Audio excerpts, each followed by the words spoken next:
వచ్చిన మీ అందరికీ నా కృతజ్ఞతలు తెలుపుతూ వేదిక పైన చేసిన మిత్రుడు గారు, అదేవిధంగా ఇప్పుడు సద్గుణ గారు, గోనెతిలక్ గారు, తిమోతి గారు, సత్యమూర్తి గారు, ప్రభాకర్ గారు, ఇంకా వివిధ డివిజన్స్ నుంచి వచ్చిన పాస్టర్స్ అందరికీ థ్యాంక్ యూ. Good morning. నేను ఎక్కువ సమయం తీసుకోను, ఎందుకంటే ఆల్రెడీ పడితే ఆల్మోస్ట్ 10 అవుతుంది. ఈ యొక్క మీటింగ్ ముఖ్య ఉద్దేశము ఈ క్రిస్మస్ వేడుకల గురించి మాట్లాడడానికి తెలియవస్తున్నాను. సో ముందుగా ఈసారి ప్రభుత్వం ఎక్కడ లేనట్టు నెల రోజుల ముందే బీజేపీ ఆఫీస్ నుంచి ఒక ఆర్డర్ కూడా రిలీజ్ చేయడం, పోలీస్ పెట్రోలింగ్, పోలీస్ ప్రొటెక్షన్ రాష్ట్ర వ్యాప్తంగా అన్ని చర్చలకు డిసెంబర్ 1వ తారీఖు నుంచి జనవరి 1 వరకు బ్లాంకెట్ పర్మిషన్ ఇవ్వడం జరిగింది. అదేవిధంగా క్యారల్ సింగింగ్స్ అండ్ బజెట్స్కి కూడా బ్లాంకెట్ పర్మిషన్ రాష్ట్ర వ్యాప్తంగా ఇవ్వడం జరిగింది. దయచేసి మాకు విజ్ఞప్తి ఏంటంటే మీరు కూడా అందరూ పాస్టర్స్కి మన వారికి చెప్పండి, మనకి పర్మిషన్స్ ఉన్నాయి కాబట్టి ఇష్టం వచ్చినట్టు మనం ఇతరులకు ఇబ్బంది కలిగకుండా, సౌకర్యం కలిగకుండా మన క్యారల్ సింగింగ్స్ అయినా కానీ భజనలు జరుపుకోవాలని మనం చేస్తున్నాము. ఎక్కడైనా ఏమైనా ఇబ్బందులు ఉంటే దయచేసి నాకు తెలియవచ్చాలని మనం చేస్తున్నాము. అదేవిధంగా ఈసారి మనకు తెలిసిందే, ఈసారి మనము గిఫ్ట్ ప్యాకెట్స్ బట్టలు ఇవ్వడం లేదు.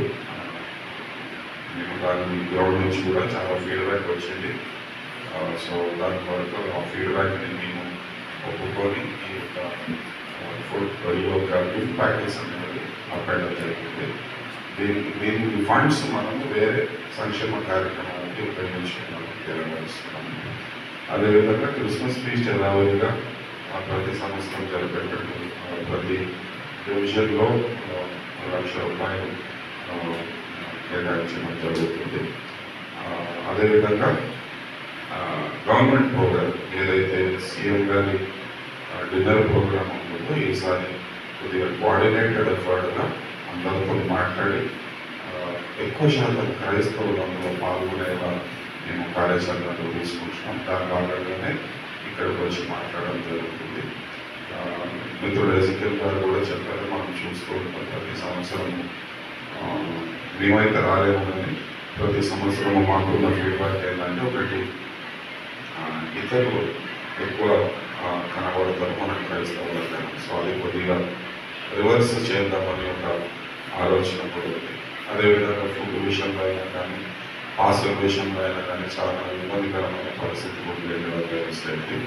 సో దాని కొరకే మేము ఏం చేస్తున్నామంటే ఈ సిటీ నలుమూలన అన్ని నియోజకవర్గాలు ఒక 20 నియోజకవర్గాల్లో కోఆర్డినేట్ చేసుకొని ఇలాగే మీటింగ్స్ అరేంజ్ చేసుకొని మీకు సమయానికి పాస్ అందేలా కార్యక్రమం. సో ఉప్పల్ నియోజకవర్గానికి సంబంధించిన పాస్ అంతా మేము సద్గుణ గారికి హ్యాండ్ ఓవర్ చేస్తాం, వారే మీకు డిస్ట్రిబ్యూట్ చేయడం జరుగుతుంది. మీకు ఎన్ని పాసులు కావాలంటే దాన్ని బట్టి మాకు చెప్తారు, మేము డిస్ట్రిబ్యూట్ చేస్తాం. సో దట్ ఏదంటే మీరు ఎక్కడ అక్కడ తిరిగి వాళ్ళకి వీళ్ళకి కాకుండా డైరెక్ట్ మీ నియోజకవర్గానికి పాసులు కేటాయించే కార్యక్రమం కూడా చేయబడుతున్నాము. అదేవిధంగా ప్రతి నియోజకవర్గం నుంచి ఒక 250 to 300 క్రైస్తవులని మనం మొబిలైజ్ చేసుకోవాలని మనం చేస్తున్నాము. ఈ పాస్టర్స్ అండ్ సంఘస్థులతో కలిపి ఒక 250 మెంబర్స్. ట్రావెల్ కోసం మేము ఆర్టీసీ బస్సులు కూడా అరేంజ్ చేసే ఒక కార్యక్రమం చేస్తున్నాము. సో ఉప్పల్ నియోజకవర్గానికి ఒక 4 బస్సెస్ కేటాయించి ఒక కార్యక్రమం కూడా వస్తున్నాము. వారే వచ్చి పికప్ చేసుకుంటారు. ప్రోగ్రామ్ తర్వాత మళ్ళీ ఇక్కడ డ్రాప్ చేయడం జరుగుతుంది. ఈ ప్రోగ్రాంలో అన్ని మెయిన్ లైన్ చర్చెస్కి సంబంధించిన బిషప్స్, అదేవిధంగా ఇంపార్టెంట్ ఇవాంజలిస్ట్, అదేవిధంగా ఇండిపెండెంట్ చర్చెస్కి సంబంధించిన పాస్టర్స్కి అందరికీ మేము ఆహ్వానం పలుకుతున్నాము. సో ఈ యొక్క ప్రోగ్రాంలో మెయిన్ లైన్ బిషప్స్ వారు, అదేవిధంగా కొంతమంది ఇవాంజలిస్ట్ సందేశాలు, వాక్యాలు ఇవ్వడం జరుగుతుంది. దాని తర్వాత క్యారల్ సింగింగ్స్ కొన్ని ప్రోగ్రామ్స్ కూడా ప్లాన్ చేసినాము. దాని తర్వాత సీఎం గారి మెసేజ్ ఉంటుంది. తద్వారా దాని తర్వాత డిన్నర్ ప్రోగ్రామ్ అండ్ డిన్నర్ తర్వాత మళ్ళీ ఇక్కడ డ్రా చేసే కార్యక్రమం. సో ఫీడ్బ్యాక్ కూడా వచ్చింది ప్రతిసారి ఫుడ్ కూడా సరిపోదు అని ఫీడ్బ్యాక్ కూడా వచ్చింది. సో అది కూడా చాలా పకడ్బందీగా ఒక పద్ధతి ప్రకారం చేసే ఒక కార్యాచరణ కూడా తీసుకుంటున్నామని మనం చేస్తున్నాము.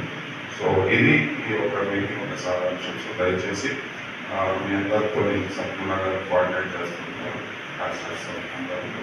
మీరందరూ కలిసి కోఆర్డినేట్ చేసుకుంటే ఈ యొక్క సీఎం గారి ప్రోగ్రామ్ మంది పరిస్థితులను మొబైలైజ్ చేసుకోవాలని మనవి చేస్తూ, అదేవిధంగా చెప్పినట్టు ఇది ఒక అవకాశం మన యొక్క ఐక్యతను, మన యొక్క బలాన్ని శోధించుకోవడానికి. గవర్నమెంట్లో ఎస్పెషలీ ప్రోగ్రామ్ వచ్చే వరకు ఏంటంటే గుంపులో వచ్చేస్తారు, క్రిస్టియన్స్ ఎక్కడ కనబడరు, ఉన్నారా లేదా అని కూడా కాంపిటీషన్ ఉంది. సో దయచేసి మనమందరం కలిసి ఒక తాటి పైనకి వచ్చి ఈ యొక్క కోఆర్డినేట్ చేస్తే ఇలాగే మనము ఈ యొక్క 2-3 years ఒక తాటి పైన పని చేస్తే మనకు పనులు కూడా ఎక్కువ జరుగుతాయని నేను ఆశిస్తున్నాను, నేను నమ్ముతున్నాను. ఎందుకంటే మెసేజ్ లీడర్స్కి కూడా ఇది మెసేజ్ పంపేయడం జరుగుతుంది. మీరందరూ యునైటెడ్ ఉన్నారు, మీరు పని మనం ఖచ్చితంగా చేయాలని ఒక భావన, ఒక భయం కూడా వస్తుంది. సో దయచేసి మీరందరూ సహకరించి ఉత్తర నియోజకవర్గం నుంచి ఈ యొక్క ప్రోగ్రామ్ని